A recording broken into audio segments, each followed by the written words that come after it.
Amém? Lucas 1:37. Porque para Deus não haverá impossíveis em todas as promessas.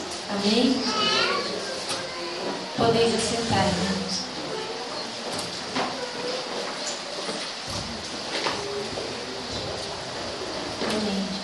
Amém.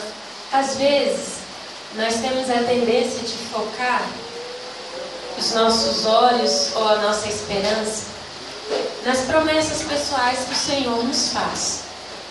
Porque a bem da verdade é que existem muitas promessas pessoais. Quando nós nos aproximamos de Deus, nos achegamos a Deus, Ele amorosamente nos ouve as nossas orações, ouve os anseios do nosso coração, e ali o Senhor não rejeita nada do que colocamos diante dEle, e ao ouvir e receber tudo o que temos colocado diante dEle, o Senhor então amorosamente libera uma promessa sobre as nossas vidas. Mas cada uma das promessas do Senhor são pautadas nesse livro de promessas. A Bíblia é um livro de promessas. Aleluia. Ela não é só uma autobiografia. Por que ela não é autobiográfica? Porque o Espírito Santo testifica de Jesus e poderia centrar apenas em Jesus. O Evangelho é isso, Jesus é o centro. Só que Jesus, ele concede uma grande parte desse livro a falar de outras pessoas, de outros personagens que nasceram, viveram, que fizeram algo e que através da vida delas Deus pôde fazer alguma coisa ou não. São histórias diversas. Por isso que a Bíblia traz histórias de vitória, mas também traz histórias trágicas. Os ateus, eles têm a tendência de se apegar ao trágico da Bíblia, porque aí eles se pautam nisso para dizer: que Deus é esse? É um Deus que condena, é um Deus que lança no inferno, é um Deus que tira a vida, é um Deus que maltrata pessoas. Que Deus é esse? Porque a Bíblia traz histórias trágicas, mas a Bíblia também traz histórias de vitórias. E a Bíblia é tão rica e tão diversa, porque em algumas dessas histórias nós nos encaixaremos. Alguma dessas histórias foi escrita especialmente para mim e para você. De repente nem tudo vai se encaixar na minha vida, e de repente tudo também não se encaixe na sua. O que serve para você, de repente não é aquilo que eu tenho passado, mas aquela palavra que vem de encontro à minha vida, de repente não é a mesma que vai de encontro à sua. Mas de uma forma geral, a Bíblia, que é o livro de promessas, ele encontra lugar na vida de cada um de nós. Uma história, pelo menos, vai vir de encontro às nossas vidas. E quando nós olhamos para a Bíblia, lá no início, lá em Gênesis, nós vemos que Deus se preocupou em um resgatador para as nossas vidas. Desde o início da história humana, existe resgatador. Por quê? Porque o Senhor, ele sabia que nós iríamos falhar em algum momento, que nós iríamos pecar, que nós iríamos cair, que nós iríamos fraquejar. O Senhor sabia que por melhores que fossem as intenções do nosso coração, em algum momento nós soltaríamos a corda. E nesse exato momento nós precisaríamos de um resgatador. O primeiro resgatador providenciado por Deus foi Jesus. Ele deixou tudo o que ele tinha, ele se esvaziou de si mesmo. Ele era Deus, ele é Deus, e sendo Deus, ele disse: eu nesse momento vou me esvaziar da minha condição e vou descer para a terra, porque é necessário um resgatador. E ele veio.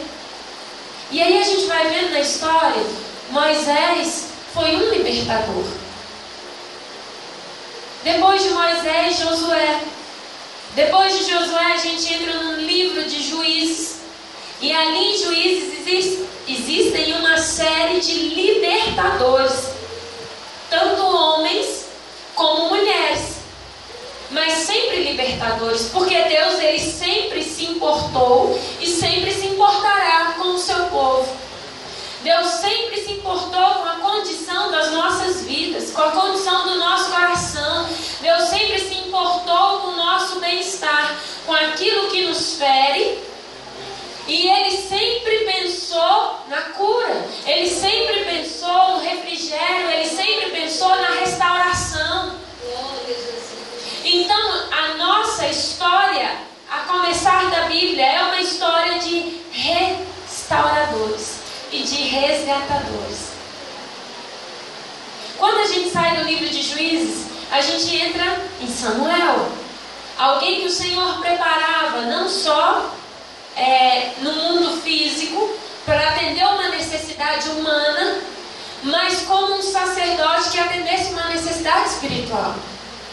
Então Deus olha todas as questões humanas e espirituais. Depois de Samuel a gente vê, continua, nós temos Ruth, nós temos Neemias, nós temos Esther, até chegar em mim e em você.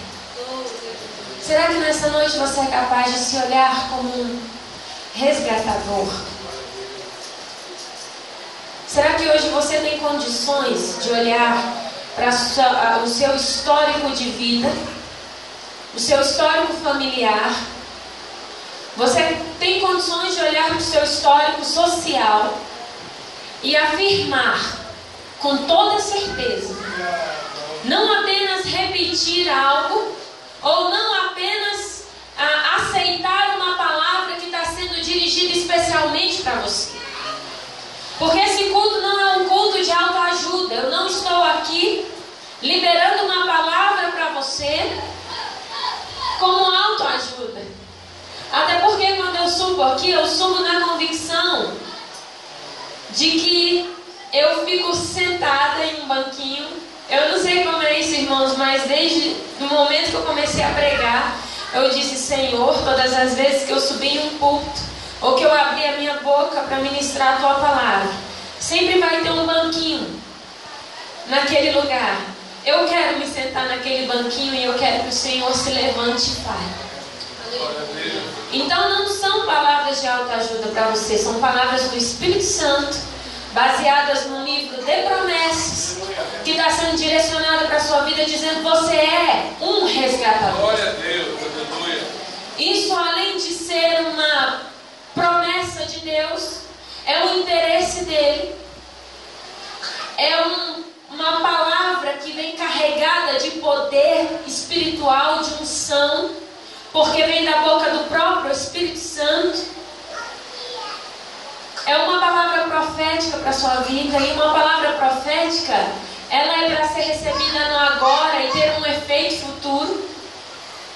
Você é um libertador. Mas você tem condições nessa noite de crer nisso? Sabe por que eu te pergunto isso? Porque a nossa caminhada cristã, ela é mais composta de decepções do que de alegrias. A nossa caminhada cristã, ela é mais marcada por feridas, por autonegação, por sujeição. Ele terá uma vida de completo êxito, de completa alegria, felicidade. Ele está enganado. Porque uma das leis espirituais muito presentes na nossa vida é que só é digno de semear ou de trazer nas mãos os seus molhos quem semeou com lágrimas. Então, uma prerrogativa para a alegria é a tristeza. Uma prerrogativa para o júbilo é o choro. Uma prerrogativa para a vitória é a aparente derrota. É o momento em que nós depositamos tudo no altar do Senhor. E Ele tem a oportunidade de transformar todas as coisas na nossa vida. Então a nossa caminhada cristã nos traz algumas decepções. Porque o Senhor nos ensina a lidar com decepções humanas, para nós olharmos para Ele como sendo alguém perfeito, alguém que não falha. Porque se nós tivermos uma figura perfeita na terra, a gente não precisa recorrer a Deus, não é verdade? Se a gente tiver alguém que caminhe conosco, uma liderança perfeita, um marido perfeito, pais perfeitos, filhos perfeitos, a gente não precisa de Deus. Mas Deus, Ele permitiu que esse traço imperfeito estivesse em nós, para que nós olhássemos para Ele como sendo o único perfeito. E aí nós nos decepcionamos. Por mais que a gente ame, de onde a gente menos espera, vem a decepção. Então nós costumamos dizer: nossa, meu marido é tudo para mim, a minha esposa é tudo para mim. Me casando com ela, eu vou ser extremamente feliz. Caminhando com ela ou caminhando com ele, eu vou ter uma vida que eu sempre sonhei. Mas quando você se casa, você vê que não é bem assim. Aí você tem um líder espiritual. No início está tudo bem, mas de repente esse líder, ele vai numa posição contrária que você esperava dele. Não que ele esteja errado, são só expectativas. Você esperou algo dele e ele não satisfez a sua expectativa, então você se decepciona. Da mesma forma, o teu líder, ele tem uma expectativa em relação a você, que quando essa expectativa ela não se satisfaz, ele também fica decepcionado. E nós somos assim. Eu, como mãe, me decepciono algumas vezes, porque eu espero que os meus filhos façam algumas coisas que eu passo o dia inteiro falando. Faz isso, faz aquilo. As regras daqui de casa são assim. Você não sabe que tem que ser assim. Você precisa fazer assim. E eles sabem daquilo, mas eles insistem em fazer diferente. E eu fico decepcionada com isso. Mas ao mesmo tempo eles se decepcionam comigo, porque eu sou a mãe. Porque eu tenho uma visão diferente das coisas, eu tenho um alcance diferente das coisas, e eu deveria saber tudo. E quando eu falho com eles, eles ficam decepcionados. A minha mãe não podia ter feito isso comigo, a minha mãe não poderia ter falado isso comigo. E quando a decepção entra no nosso coração, a gente tem a tendência de perder o foco. A gente tem a tendência de perder o propósito da caminhada. Porque o propósito, ele está vinculado à nossa satisfação. Nós temos sonhos e metas. E aí a gente começa a trabalhar naquilo. Só que quando as coisas começam a andar erradas, a gente começa a questionar se realmente era isso que Deus tinha para nós. Ou se realmente é isso que é importante nas nossas vidas. A decepção, ela compromete o propósito. A decepção, ela compromete a caminhada. A decepção compromete o nosso objetivo de vida. Você quer um exemplo? Ali na caminhada, no caminho de Emaús, aqueles 2 discípulos, eles tinham depositado a confiança deles em Jesus. Porque Jesus apareceu para eles como Deus. Jesus apareceu para eles como libertador. Jesus apareceu para aqueles discípulos como aquele que é competente para curar, para libertar, para expulsar demônios, para restaurar vidas, para perdoar pecados. Só que de repente esse Jesus Deus não foi capaz de se livrar da cruz. Um Jesus que ressuscitou mortos não foi capaz de se eximir da cruz. Olha que decepção. Mas ele não era o rei? Ele não era aquele que restauraria Israel? Como agora ele morre em uma morte de cruz, como um maldito? A gente não está entendendo nada. Então a decepção deles gerou neles a perda do propósito. Então eles saem de Jerusalém e estão indo para Emaús completamente desnorteados por causa de uma decepção que Então tudo que a gente creu era mentira? Então tudo que Jesus falou conosco era mentira? Então tudo que foi pregado caiu por terra? Todos esses anos nós deixamos emprego, nós deixamos expectativas pessoais, família, nós abrimos mão dos nossos sonhos para seguir a Jesus, para exercer o ministério com Ele, crendo que Ele era o Rei, e de repente Ele nos abandona, Ele nos deixa, Ele morre. E a decepção naqueles homens fizeram com que eles perdessem o propósito. E Jesus vem no caminho, se encontra com eles, conversa com eles, e eles não percebem que aquele homem era Jesus. Eles só estavam focados na decepção deles. Eles só estavam focados na tristeza deles. Eles só estavam focados na aparente derrota deles. E eles não perceberam que quem caminhava, que quem falava com eles e que quem fortalecia a fé deles era o próprio Jesus. Porque Jesus disse: vocês se esqueceram lá no início da história. Moisés, Josué. E aí Jesus começa essa história de novo. Samuel, Esther, Ruth, Sansão, José. O que foi feito dessas pessoas? Eles foram levantados para libertar, assim como eu fui. Só que no passado vocês não creram nos profetas, rejeitaram os libertadores e hoje rejeitam a Jesus. Até que eles entram em casa e um único detalhe em Jesus faz aqueles homens lembrarem que aquele que eles pensavam que tinha morrido estava diante deles. Foi só quando Jesus pegou o pão, partiu e deu graças. Eles entenderam que aquele homem era Jesus. Só que quando eles se deram conta, Jesus saiu da presença deles. E o interessante é que eles perceberam uma esfera espiritual diferente. Eles diziam: nosso coração ardia enquanto esse homem falava conosco. Só que a gente estava tão focado na decepção que a gente não entendeu que ele era Jesus. E nós perdemos uma grande oportunidade de adorarmos a Ele, de cearmos com Ele.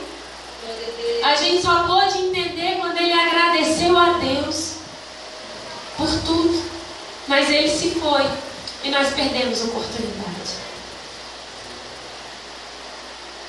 Você está percebendo que a decepção impede você de reconhecer Jesus na sua caminhada? Eita Deus, aleluia.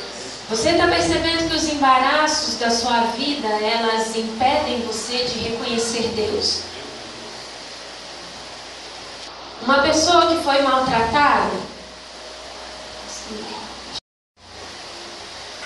uma pessoa que foi abusada sexualmente pelo pai ou pelo irmão, uma pessoa que foi violada nas emoções, que teve a confiança, depositou confiança no pai e o pai rompeu aquela confiança, quebrou aquela confiança, prometeu e não cumpriu.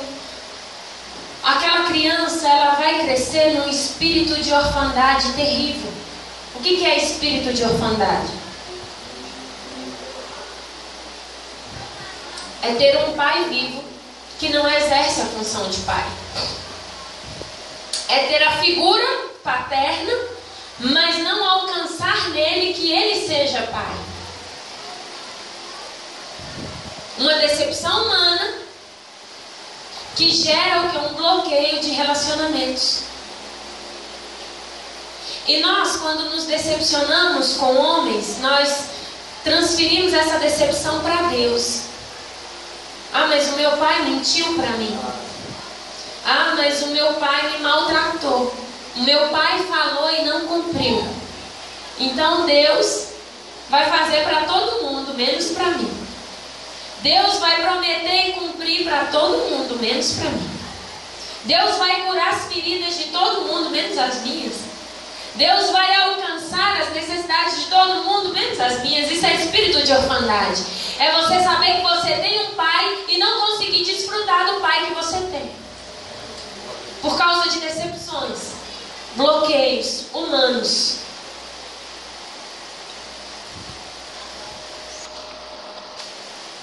As nossas decepções nos fazem perder o propósito e o foco.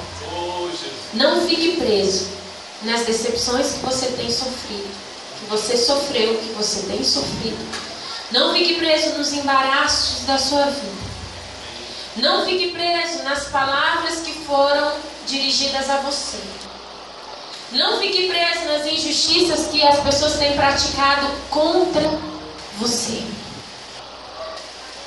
Você tem um Deus que é o teu Pai e faz questão de ser o teu libertador. Só que Deus, Ele não olha para nós numa perspectiva apenas individual. Ele tem essa perspectiva conosco. A palavra diz que com laços de amor Ele nos atrai e Ele se inclina, como um pai se inclina para o seu filho. Deus se inclina para nós para nos dar de comer. Então Ele nos atrai e Ele nos trata. Atrai e trata. Atrai e trata. A nossa tendência é fugir, por isso que Ele fala atrair. Se a nossa tendência não fosse fugir de Deus, Ele não usaria essa palavra. Eu te atraí, eu te trouxe para perto de mim.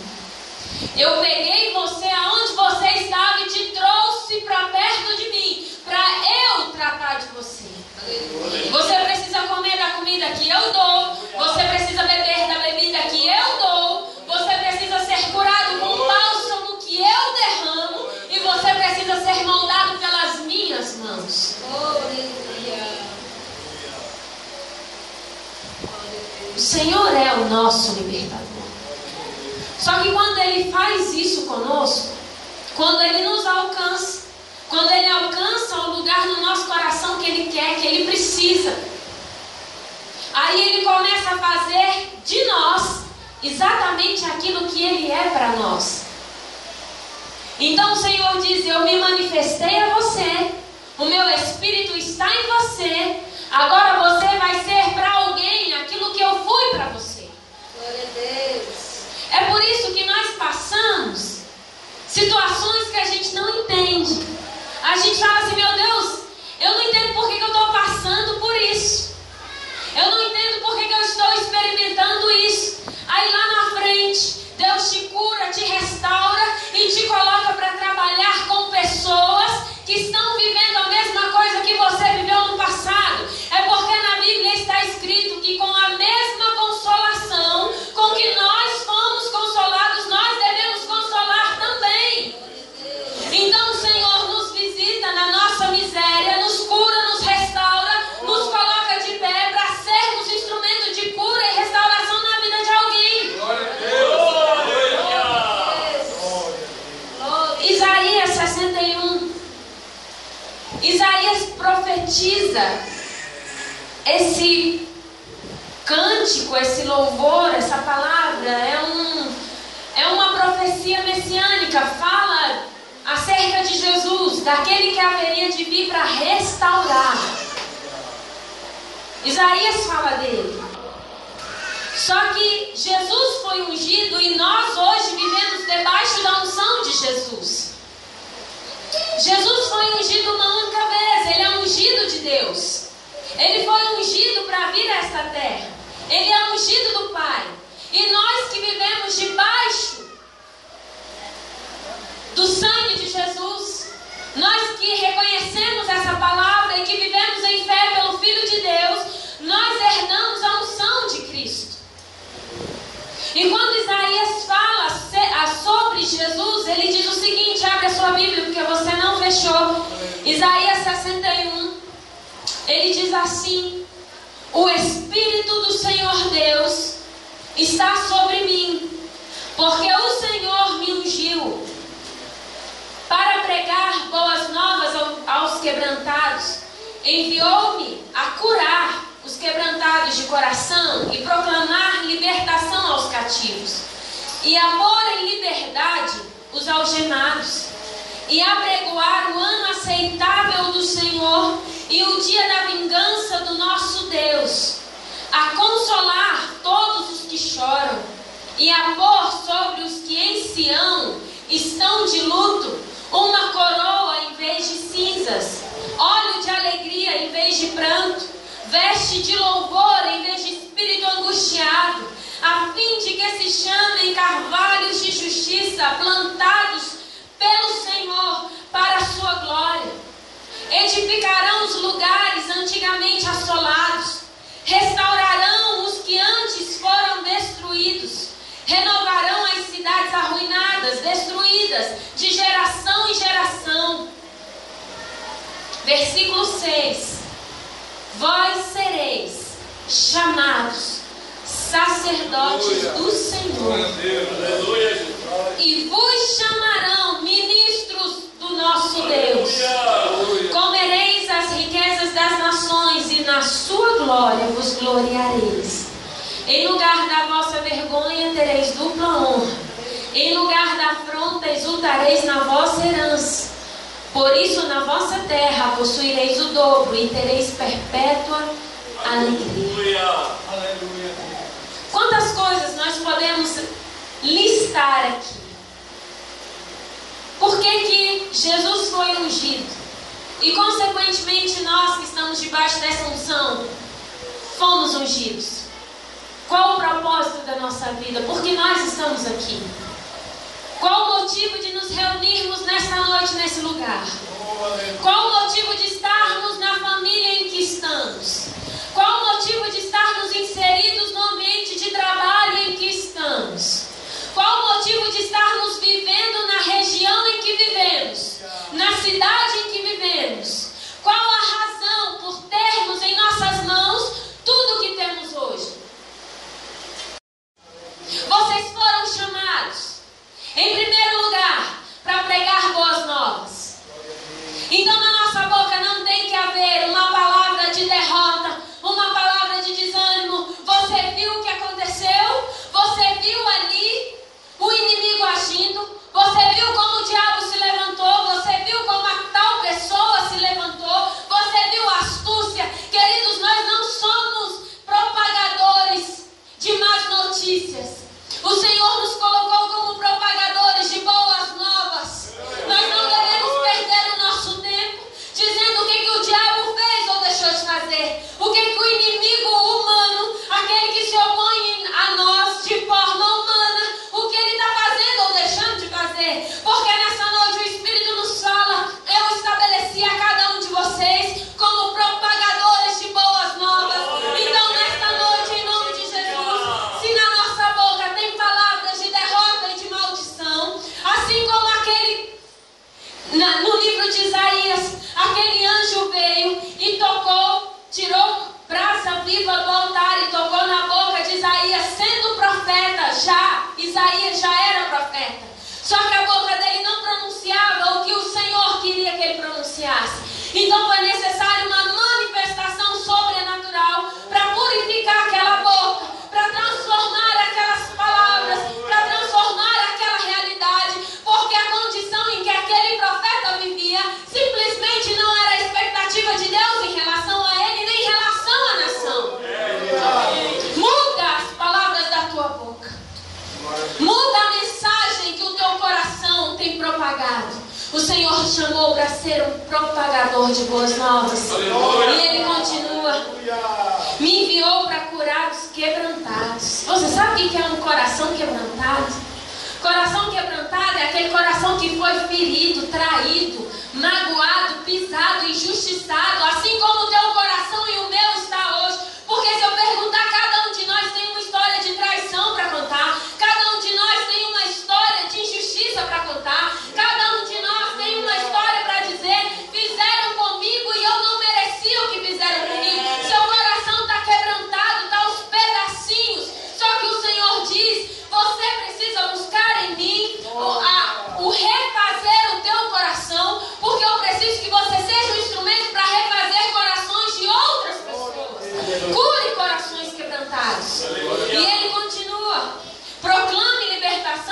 cativos. Tem muita gente dentro da cadeia que alcançou a liberdade em Jesus. Mas tem muita gente do lado de fora, crente, sentado no banco da igreja, que tem a alma presa. Alma presa no pecado, alma presa na mágoa, alma presa nos relacionamentos, que não consegue se desvincular de um relacionamento doentio, de um relacionamento maníaco. Há pessoas que não conseguem libertar o outro para que siga o caminho dele, enciumados, invejosos, difamadores. São crentes com a alma presa, com a alma cativa. Eu posso estar com a minha alma cativa nessa noite?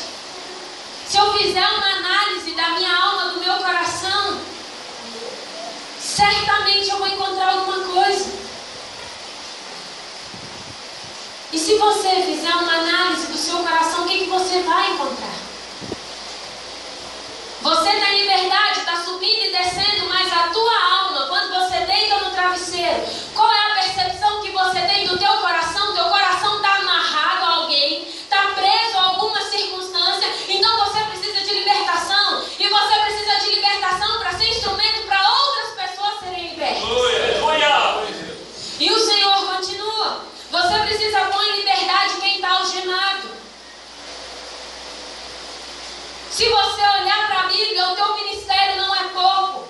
Se você olhar só para essa palavra, o propósito de Deus para a tua vida não é pequeno. A expectativa de Deus em relação a você não é uma coisa pequena. O que Deus está fazendo na sua vida não é somente para você. Não é somente para a tua casa. Deus tem expectativas nacionais, internacionais para você. Por isso que lá em Salmos 2, Deus fala: me peça, porque eu tenho as nações para te dar. Eu tenho as extremidades da terra para te entregar como herança. Ou seja, você não pode ficar preso no seu mundo, na sua cidade, no seu emprego, no seu casamento, sendo que se você me pedir, eu te dou tudo. Aonde você quer andar? Aonde você quer percorrer? Aonde você quer semear? Começa a me pedir. Mas parece que a nossa realidade é que a gente não tem disposição nem de pedir para Deus o que Ele já tem pronto para nos dar. Se a gente tivesse olhos espirituais para enxergar a dispensa dos céus, porque aqui mais embaixo, versículo 6, está dizendo que o Senhor nos constituiu sacerdotes. O que é sacerdotes? Nós temos a plena condição de entrar na presença de Deus, de receber dele, como ser um canal dele para trazer pessoas para a presença dele. Nós servimos diante de Deus. Mas a palavra diz que outros nos chamarão ministros. Não é Deus, e vos chamarão, outros vos chamarão ministros. Só é ministro quem tem algo para ministrar, para entregar, para oferecer. Só é chamado ministro quem tem autoridade para exercer autoridade na terra, para dizer e acontecer, para abrir porta. Só é ministro quem tem chaves espirituais, quem tem poder para entrar na presença de Deus e arrancar de lá coisas que uma pessoa comum nunca arrancaria. Ministro. Então o Senhor está dizendo: você é sacerdote, você é ministro, você tem coisas a fazer, você tem muito trabalho. Na presença do Senhor ninguém está desempregado, na presença do Senhor ninguém fica ocioso. E eu aprendi criança, irmãos, eu era criança quando eu ouvi aquela música do grupo Logos, que é até uma música inspirada na palavra, que diz: quem tem posto a mão no arado não pode olhar para trás. Trabalho, certo e perto, tem serviço e profissão. Quem põe a mão no arado, quem entra na obra, ele não fica parado porque ele tem trabalho o tempo todo. Só que as nossas decepções, o nosso egoísmo não nos permite ver o que Deus tem, o tanto que Deus tem para nós. Aí a gente fica preso achando que a nossa vida não tem sentido. Para que eu existo mesmo? Para que a minha vida vale mesmo? Ninguém me valoriza, ninguém me ama como eu deveria ser amado, ou como eu desejaria ser amado, como eu desejo. Cada um de nós temos o que? Necessidades humanas, necessidades emocionais, que raramente a gente vai encontrar a realização de todas elas. E aí nisso a gente se conforma a um mundinho desse tamanhozinho. Quando o Senhor está dizendo, sai para fora, sai da caverna, sai do buraco, sai do esconderijo, olha para essa palavra. Eu sou Deus para cumprir tudo o que eu tenho falado a respeito de vocês. E a palavra diz, eu sei os pensamentos que eu tenho a respeito de vocês. São pensamentos de paz e não de mal. E são pensamentos que vão fazer vocês viverem aquilo que vocês têm desejado. Só que se a gente estiver desejando pouco, é só o pouco que a gente vai viver.